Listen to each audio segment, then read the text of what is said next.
Did you know that recruiters on average spend about 7 seconds before they figure out what to do with your resume next? So, what story is your resume telling?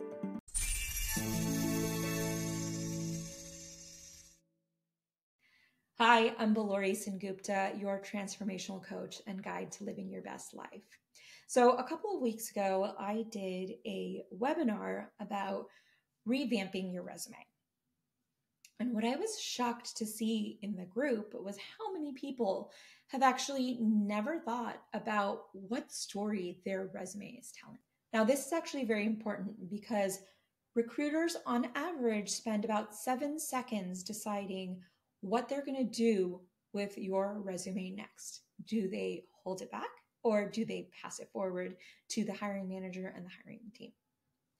So, what are some of the things that you need to make sure are coming across in terms of the story that your resume is telling? So the first thing I'm going to say is your brand. Now, a lot of people actually never think of themselves as a brand. They don't even know what personal brand is. So if you're one of those people and you have no idea what I'm talking about when I say, what's your brand? I want you to leave a comment and just write the word brand. And also make sure you subscribe because my next video is going to be about personal branding and how you can think about it. So how does someone actually know what your brand is from a piece of paper? Now, it's amazing. I did this exercise in the webinar that I did earlier, and I showed the exact same resume with the same information, just using different formats. And what came around from that was, how does this person communicate? Are they analytical? Do they know how to summarize their information? Do they know how to highlight important information? Are they someone who has a loud personality? No, all of this stuff, they came out with just from the mere formatting. So there are so many templates that you can use today out. Now, whether you're using Canva or you're using something like Resume.io, or even just pulling a download from LinkedIn or creating your own template or downloading somebody else's template, make sure that whichever template that you're using and the design that you're using actually resembles who you are as a person.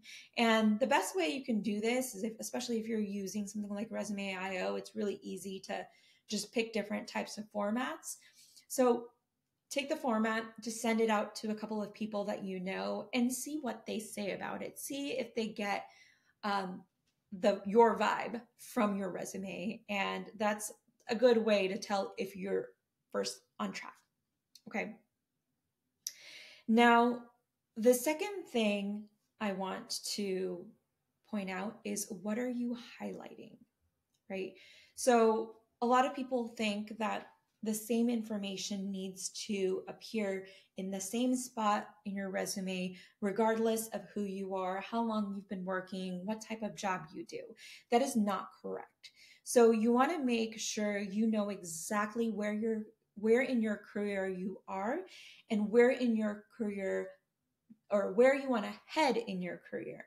So if you are a fresh grad, for example, the information that you're going to have on the top of your list, you might have a lot of irrelevant volunteer experience. You're not going to put that in the beginning.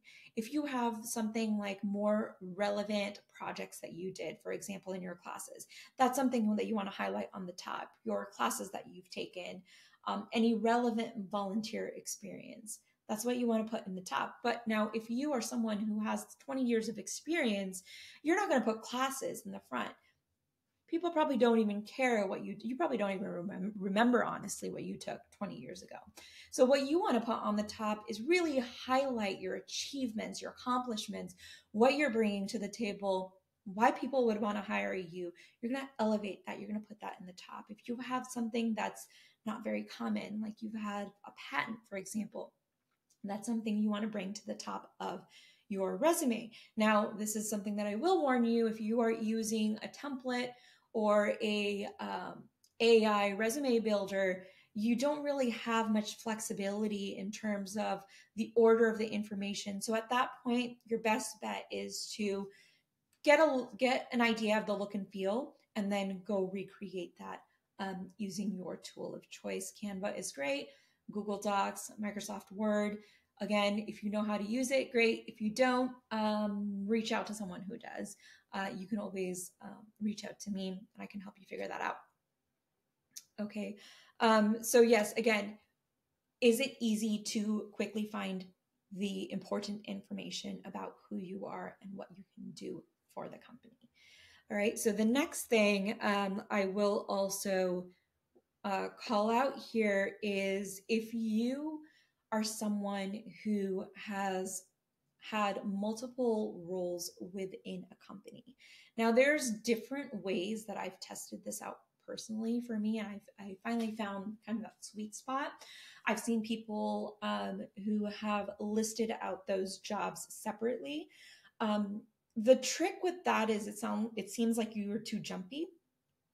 But if you collapse it down into one job, a lot of people will just write the last role that they have. So if you're so in a role for like 5 years, 6 years, 10 years at a job, and you suddenly go from an associate level to a director level, it gets kind of confusing. So you're losing a lot of your story. And what you're also losing is that you are someone who can grow within the company. You have held multiple roles.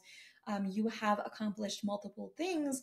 And it's almost like a testimonial, if you will, that your previous leaders at your previous job and your previous company actually see your potential and they elevate you within an organization. And that is a great story to tell within your resume and within interviews once you get there.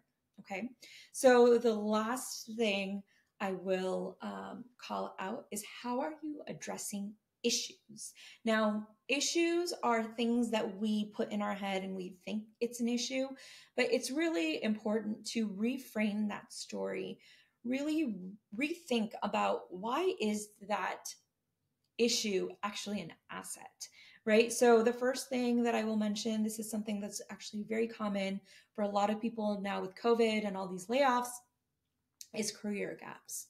So really think about what you were doing during that career gap. Were you getting healthy? Were you taking care of family? Were you traveling and resetting? Were you learning new skills? You were still taking classes? Were you doing volunteer work that you added new skills to your skill set? And those skills can be applied now to your next role. So it's really important that if someone doesn't know you, you need to put that information out there, and put it out there in a way where it's interesting. They see, oh, this person wasn't just sitting around. They're still very, very relevant. They're still learning. And this is the same thing I will say for people who feel like they're too old in an industry. If you're taking classes, if you're getting certifications, highlight those, bring those up. If you're someone who's like not very excited about putting your years into job experience or your education, what you can do is just make sure you're continuously learning and you won't feel as out of date. The other thing I will say about this too, I had a conversation about this with someone recently, is, what does your age and your experience bring to the table? Are you someone who has learned so much and you know so much of the history about where the industry came from or where the company came from, that you have a lot of learning lessons that you can bring everyone else up to speed, and of like why there's certain decisions were made and whatnot? But if you're also taking certification and classes, then you also are showing, hey, I'm up to date, so I know how to close the gap, right? So it's all about how you're telling the story. And as you're doing this, what you'll notice is, not only are you telling the story to that person, if you have any sort of limiting belief or story, then you're going to be reframing that and resetting that in your head and your energy. So when you go into that interview, it's not a problem. And so if it's not a problem for you, it's not going to be a problem for the other person. And if it is a problem for the other person, then that's probably someone you don't want to work with anyway, because you don't want to be in a place where you're constantly having to prove yourself. Rather, you want to be in a place where your skills and your age and whatnot, everything that you're bringing to the table from head to toe is respected. Okay. Layoffs. So this is not something that you really need to highlight that much. Honestly, it's so common now. If it's a shorter stint layoff, it's fine. Again, it's happening so often now, people will understand. And the last thing I will call out is career jumps. Like if you're someone who early on in your career has been jumping from different industries, different types of jobs, and you think it's an issue, what I will challenge you to think about is not a lot of people can go from one industry to another and quickly learn and figure out what to do and be successful. So if you are someone who is able to switch industries and still be successful, if you're able to switch jobs from, let's say, engineering to product, or accounting to product, or from operations to clinical or whatever, that is an asset. And you really need to highlight that look, I'm someone who you can put into any situation and I will be able to figure it out. So again, 3 things. What is the brand? What are you highlighting? And how are you addressing different types of issues? Tell me what you're dealing with in your resume. What's the story you're trying to tell? And I will see you again next time. Thanks for joining me. And if you didn't get a chance to join me on the Resume Revamp Live, I do have the replay available right now. So I have covered so much of what I talked about today and more there in more detail. So if you want to go check out the replay, I'm going to be adding the link here, and I will see you soon.